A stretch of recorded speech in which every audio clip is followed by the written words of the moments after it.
Happy Thanksgiving, everyone. Thanks so much for downloading this episode. We are truly grateful that you are there listening to this episode. It's something that we did last year at this time, talking about gratefulness. There was a fantastic book that had just come out, written by Kristi Nelson, and it's called Wake Up Grateful. And you know, Zach, listening to this episode in preparation for re-releasing it, I was reminded of so many small, simple things that we can do every day to incorporate more gratefulness into our lives. Such as? One of the little tricks that I'd completely forgotten about was the idea of looking at your to-do list, and instead of things I have to do, looking at it as things I get to do. And just those little mental shifts can go so far to going from dreading the things you have to do all day to just being grateful that you have the opportunity to even do them. It's funny, little things like that I was doing and I've stopped doing. That would be useful, because I looked at my to-do list this morning and I just went, fuck. Wasn't exactly the most grateful thing in the world. So that's just one of the many tools that we have to offer in this encore episode of The Fit Mess with our guest, Kristi Nelson. And again, the book is Wake Up Grateful. Also want to let you know that we are going to be part of something really exciting. It's an online wellness summit. It's called Achieving Tranquility, Release Anxiety, Increase Calm Energy, and Embrace Total Body Wellness. We will be featured there along with a bunch of other fantastic panelists. There's going to be lots of great information for you to get out of this event. It is hosted by Kat Dillon. She's a registered holistic nutritionist. We would love to have you participate. You can go to their website. achievingtranquilitynow.com is the website. And we will be posting that on social media as well. But again, achievingtranquilitynow.com is the website. Hope to see you there. But for now, please enjoy this encore episode of The Fit Mess. This is The Fit Mess with Zach and Jeremy. Well, happy Thanksgiving, everyone. Thanks so much for listening to this episode of The Fit Mess. We're happy to have you there, and we're happy to be joined by our guest this week. Her name is Kristi Nelson. She is the author of a brand new book called Wake Up Grateful. Perfectly timed book for this time of year. The focus of our conversation is going to be gratitude and just gratefulness in general. Again, perfect timing for this conversation. There's so many things about being grateful, about having gratitude in your life that are important, that are necessary, that will help you to accomplish all of the goals that you have set out for yourself. For me, gratitude is something that I definitely struggle with. For instance, you know, every morning in my journal, I write down, 3 things I'm grateful for. And a lot of times, I would say 5 out of the 7 days of the week, those 3 things are, there's no feeling behind it. I'm going through the motions. I'm trying to train my brain to just acknowledge you have things to be grateful for. And a lot of times it's really hard for me to grab onto the feeling and really own it. So that's something I struggle with. Zach, what's your relationship with gratitude like? Yeah, I actually agree with you. I was writing, I still do, writing down what I'm grateful for every morning. Yeah. It was really hard to come up with things that were really meaningful. Yeah. I was looking for a big thing to be grateful for. Yeah. Coffee makes a frequent appearance on my gratitude list. Yeah. But we talked about it in a previous episode. When somebody would ask me how I'm doing, I would usually say I can't complain because nobody listens. Right. Lately, people have been saying, hey, how you doing? And interestingly enough, as I've been working on my gratitude, I've started to answer people with, well, I woke up this morning, so I'm great. Nice. And it always takes people by surprise. They're like, oh, there's a meaningful answer to that question. Right. But also that opens up a lot of questions like, is there a reason you shouldn't have woken up this morning? Oh, again, there is no reason. It's just the fact that I got to wake up again. Yeah, just this morning, it's so funny, reading this book, I've been trying to apply some of the principles just so I, sort of know what I'm talking about in this interview that we're going to have in just a minute. And I did the same thing. I woke up this morning, and before I did anything, I thought, what are you grateful for? The fact that you woke up, the fact that you're breathing, that you get another day to do better. And I felt that more than when I write in my journal. The exercise that I do I've taken it for granted, right? It's just this motion that I go through trying to train myself. But when you're a little more mindful of the things that do happen automatically that could stop at any time, like living, like breathing, like just experiencing whatever life has to throw at you today, that's a hard thing to learn and to hang on to.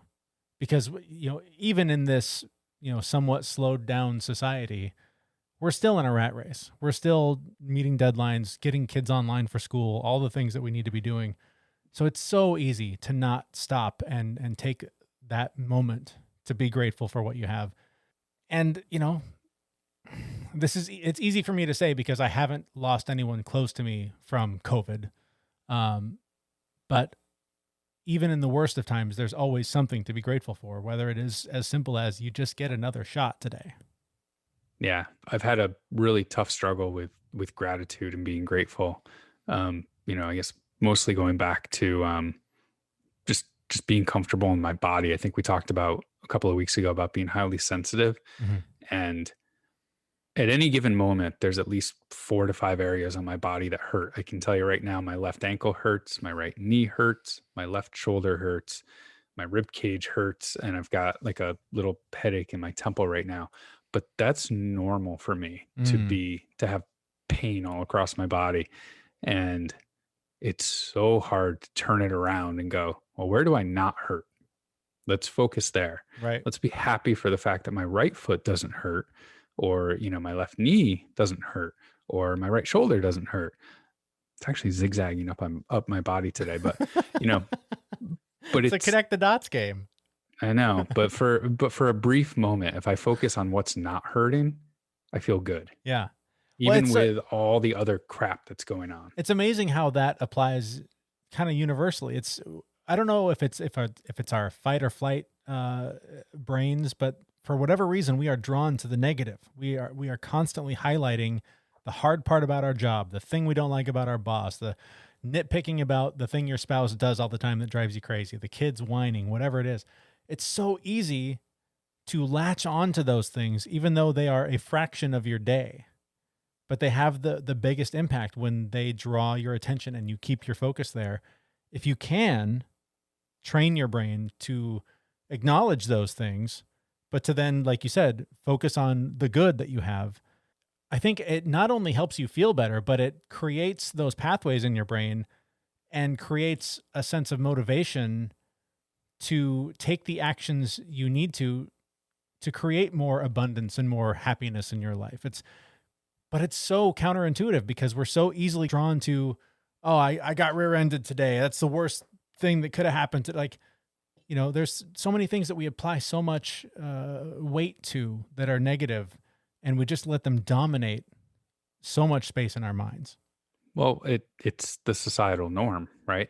Those are the things that, in my case, I was raised with a lot more negativity, but like we're all surrounded by this negativity and we build neural pathways that go down that road. Mm-hmm. So when you have a free thought, when your brain has, no direction that it's going to go down the path that's well worn. Yep. Right. So all of this, being positive, being grateful, these are not talked about. They're not encouraged as much. So these are roads you don't travel very often. I'm laughing because my daughters, whenever we sit at the table for dinner and they're not just very distracted by everything that could be going on in a child's mind, we'll try and do a round of, things you're grateful for the day. And my youngest daughter every time says, well, I don't know about gratitudes, but my batitudes are, and she rattles off all the things that pissed her off that day. It's so funny. Even at 5 years old, she's just like, yeah, I don't know. There's probably some good stuff, but anyways, here's the crappy things that happened in my life today. Oh, it's ingrained in us in childhood. I mean, you start going to school and that's where it is. This holiday season, the best gifts are personal, and there's nothing more personal than the gift of good health. Whether your loved one runs, bikes, hikes, plays sports, or simply wants to improve their wellness, Inside Tracker is the most personalized way to make sure their body stays in it for the long haul. This Black Friday, save $200 on Inside Tracker's Ultimate Plan, the most comprehensive way to get personalized insight into their body's well-being. Inside Tracker gives them the power to live a healthier, longer life through concrete, personalized action plans consisting of proven, science-backed recommendations. So head to InsideTracker.com/fitmess today to save $200 on Inside Tracker's Ultimate Plan and enjoy 25% off site-wide to give the gift of personal health. It is hard to be grateful because you don't use those pathways. You don't travel down those roads. So the more you practice, the easier it is. Because it's hard. It's not easy to be grateful. Yeah. Well, as I mentioned, there is a terrific new book. It is called Wake Up Grateful. The author is Kristi Nelson. We had the chance to chat with her just the other day, and you'll hear me tell her, and I'll tell you now, there are a lot of really simple, really practical tools that you can start using today to start cultivating more gratefulness or gratitude in your mind. Really simple stuff. Just your to-do list, instead of thinking of it as the things you have to do, think of it as the things you get to do. Just little things like that that I know it can sound maybe overly simplistic, but when you actually do them, it's amazing the effect that it can have on your life. So, we had a chance to talk with her about her amazing story of surviving cancer and how that brought her to living with gratitude. It's hard not to be grateful when you've survived cancer. And the hard part is keeping it up, honestly. And, it's interesting. So that was really my learning experience was I was incredibly moved and alert, and everything was in sharp relief when I first came out of cancer treatment. And it was like, oh my God, I have no idea how long I'm going to live. And this is just amazing to be alive. And then I kept living, and I really reverted back to the same kind of struggles and the kind of mundane grumpiness and everything that I had had before cancer. And that shocked me because somebody had told me that, oh, you're like, you're going to go back to the way that it was. I said, no, never. I never will. And, I flirted with going back to the way that it was, but I caught myself because I suffered so much. It felt like I was betraying everything I had learned from cancer to then start, literally moaning about a cold and about gaining 5 pounds. And I lost perspective. And it felt like such a painful loss of fidelity to life that I had kind of, I say in the book, I was cheating life, in this way that all of a sudden it was like stress, and I was all caught up in things that didn't matter. And I had sworn I wouldn't. So I didn't have much of a tolerance for that. So it was pretty quick that I turned around and I said, I have got to get perspective back here. I've got to get perspective back because surviving cancer is a huge deal. And I learned how precious life was. And I'm not going to thumb my nose at the ability to stay alive. And how can I cultivate this perspective more on a day-to-day basis so that I can go through the rest of my life this way? And that's what I've been doing ever since. So what turned it around for you? How did you go back to appreciating life? I studied mindfulness with John Kabat-Zinn, and that made a really big difference in my life. I think learning how to get really present in my body, in my mind, learning how to let go of the things about the future. So mindfulness was a big teacher for me. But what was interesting is I didn't want to sit on a cushion with my eyes closed because I had survived cancer and I did not want to miss the beauty of life. It was so interesting. It was like, why would I want to go sit? I had been in hospital for weeks and weeks and months and been going through all this really difficult stuff. And so there was a point at which I realized I'm going to take mindfulness kind of off the cushion and try to live really gratefully because I want my eyes to be open to everything that's worthy of my awe and my wonder and my appreciation. So that ended up being something that then I kind of learned later was really called gratefulness. And there was an organization that actually was committed to this and ideas around it that were really moving to me. I noticed in the book, and even here, we've used the words gratitude and gratefulness separately. Can you kind of describe what the difference is in your mind between the two? So I really think of gratitude the way that we're taught to experience it, kind of as it is culturally understood. We really think of it as something outside ourselves. Something goes right. We get what we want. We get what we need. It tends to be transactional. We feel gratitude, and then it's super fleeting and it tends to be quite conditional, right? So that we can end up orchestrating our lives to feel more gratitude. Whereas gratefulness really orients and originates on the inside. It's really a way of looking at life and a way of approaching life rather than a way of responding to life. So instead of being reactive, it's proactive. And it's a way that we can orient gratefully to the fact of being alive, to the most basic things like I can breathe, my body is working, I'm awake to another day. This is like an extraordinary thing. And as a baseline, that's a pretty incredible thing, because anything that lands on top of that, you've got a baseline of already being grateful. So it's an orientation to life. So I really struggle with well, two things really. One is genuinely feeling grateful. I will have gratitude for someone doing something nice for me, and almost defensively, I even though I don't necessarily feel it, I acknowledge that they did something nice for me. So I go out of my way to express my gratitude, even though I don't always feel it the way I think I should. But then when I do, it's also fleeting. It's not something that that I can hang on to. Is it just a muscle that needs practice? How do I hang on to that and not take life and all of these gifts for granted? Well, I think that one of the things is connecting with the things that matter most to you, like actually feeling grateful. The way that we're talking about it is a really pretty extraordinary and vulnerable experience. So, one is just to be aware that you recognize how poignant, for me, when I feel grateful, it's actually some of the most emotional feelings that I feel. I feel connected to the sense that, like, wow, life is precious. And I always say, like, gratefulness, the moments of gratefulness are not moments that you see posted on Facebook. It's like when we are moved really deeply, it's when we are connected to things that matter most profoundly to us.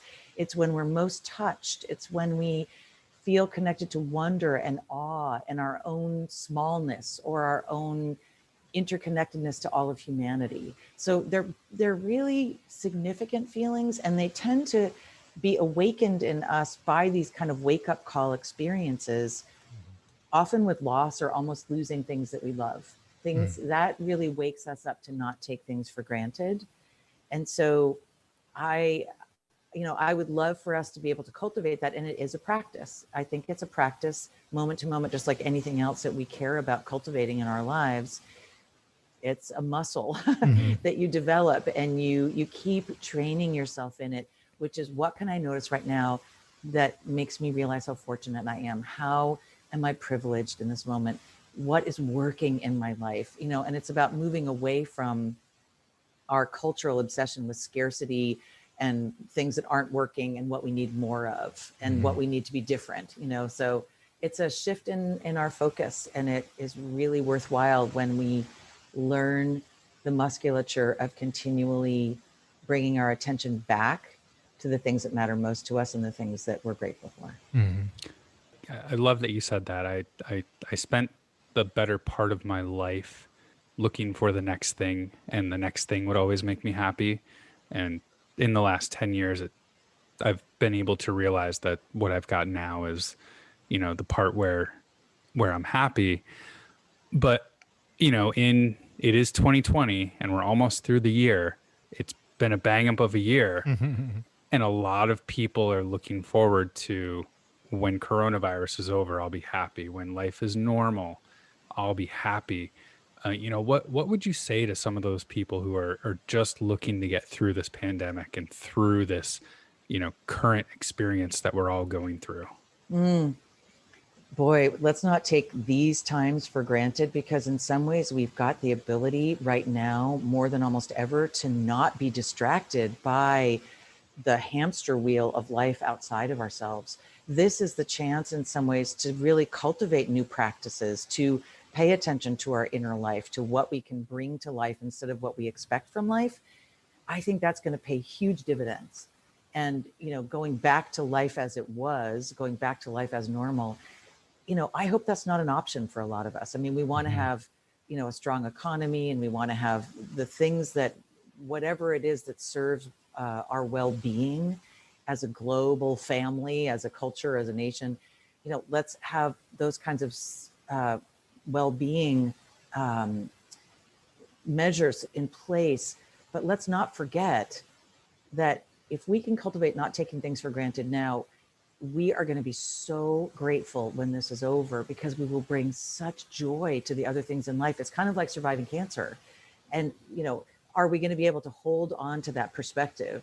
Let's challenge ourselves to do so by paying attention to the small, ordinary, normal things in life right now that are worthy of our gratitude. I was really curious. There were a couple points in the book that stood out to me that I wanted to ask about, and one was because we focused a lot in the last couple months on anxiety with this show. You talk about using anxiety and uncertainty to help with personal growth and connecting more deeply with others. How does gratitude play into that, and how can we do that better? Well, one thing is to acknowledge that uncertainty isn't new headlines. Life has been uncertain forever. Yes. And it always is, and it always will be. And yet we keep kind of having this obsession with the fact that we're in uncertain times. You know, the nice part about that is that we can be in a shared conversation about uncertainty suddenly. That was not a conversation we could be in before. And yet now we know that kind of as a norm across all kinds of borders and boundaries, we're all living inside that uncertainty and able to acknowledge it. Mm-hmm. So I think there's something about shared humanity there that is really powerful to access and to nurture in terms of our connections with each other. And these are times to deepen our ties with one another around those kinds of things. We're all vulnerable together right now. We're all susceptible together. There's we've never had, I don't think, such a global phenomenon that's tied us so deeply to each other. Yeah. Finally, I just wanted to, I guess, thank you for this book, because I've already put some of the things in practice that you outlined. And one, it was really funny. Yesterday, I had a ton of chores, just these projects around the house that have been built up forever that have normally been like, oh, I'm not skilled. I don't know how to do that. And I just dove in and did them. And I approached them from the perspective of, I'm in my home that I own and I get to do these things. And just that shift from you, that little tweak on I have to versus I get to made all the difference in the world. And then again, this morning I woke up and having just, reading up on the book, I woke up and forced my mind to think about things I was grateful for before I reached for my phone, before I got out of bed. So, the work in the book works. And so thank you for this outline. It's great work. And I think that a lot of people will really benefit from it. I am so thankful. Thanks for saying that. And I'm really glad it does work. And if you work it, it works. And that's true about so many things in our lives. So the challenge is to just keep working it. And what's nice is to have other people in your life like Zach and others we support each other. And that makes a really big difference. It makes it a lot easier. So I'm glad it's working for you, and please keep it up and stay in touch. I'm really glad to connect with you guys. Definitely. Thank you. Is there any sort of final thoughts, any takeaways you want listeners to go home with from this? Well, this is my first book. It was super hard to write, and I'm so glad to have it now. It's actually a tangible thing you can hold in your hand. I hope people will explore it and consider it and work on this in a way, and come visit us at gratefulness.org. That'll be wonderful. And just let's stay thankful for what we can be and take the lessons from this time into our lives after this time. Absolutely. Thank you so much for your time and for your work, and happy Thanksgiving. The book she was mentioning, Wake Up Grateful, it is by our guest, Kristi Nelson. It's a great read. I hope you'll check it out. You can find a link to it on our brand new website, thefitmess.com. We just made a whole bunch of updates there that we're really excited about. It's really simple to leave voice feedback, sign up for our newsletter, find out more about the show, that kind of thing. It's all there at thefitmess.com. Check it out. Let us know what you think. And just kind of a quick story. A couple of years ago, I went on a retreat, and when I came back, the retreat was focused on, all this stuff that we talk about on the show, just, getting over past trauma, feeling better, that sort of thing. And it was so empowering. And I remember specifically on the way back feeling grateful in a way that I never had. And it was a feeling that, for lack of a better word, it just like energized me for like 3 or 4 weeks. And it is the most profound thing that I think you can feel. You just feel lighter. You feel like there's nothing you can't do. You see opportunities where there were none. So I can't encourage you enough.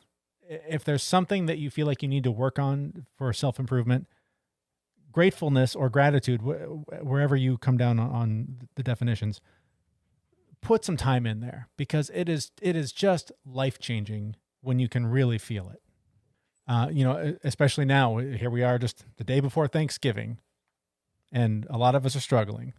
Yeah, I know. We're actually going to go see my brother, it's him and his wife. They don't go anywhere. We don't go anywhere. We're comfortable with that. But my family, I'm the youngest of 7 kids. So Thanksgiving is usually a very big ordeal. Right. And we're not doing it this year. So I'm going to choose to be grateful to see the family that I'm going to see. I'm going to miss the other family, but I just highly encourage everyone, like if you are stuck at home or you're not going to see everyone that you normally see, just be grateful for those that you do get to see. And on the flip side of it, for those of you that can't stand going to family gatherings, just be grateful for the fact that you get to skip it this year. Exactly. But also, there's a lot of people that will not be celebrating with loved ones because we've lost a lot of people this year. So even if you are begrudgingly getting on your Zoom call, wishing that it was like a normal day or whatever, just be grateful that they're there to call on Zoom because there's 250,000 people that aren't. And so this is a really good time. And that's a really easy place to start with feeling grateful for something that you have for this particular Thanksgiving holiday. Thank you so much for listening to the show and being a part of it. We are genuinely grateful for you being there every week and for anything you can do to help spread the word about the show to those of your loved ones that you think might benefit from it. We really appreciate you guys being there, and we will be back in a week on Wednesday with a brand new episode at thefitmess.com. See you, everyone. We know this podcast is amazing and does not seem to lack anything, but we do need a legal disclaimer. Jeremy and Zach are not doctors. They do not play them on the internet, and even if they did play them on the internet, they would be really bad at it. Please consult your physician prior to implementing any changes that you heard on this podcast. The listener assumes that Jeremy and Zach do not know what they are talking about and that you will do your own research on the topics talked about on this podcast.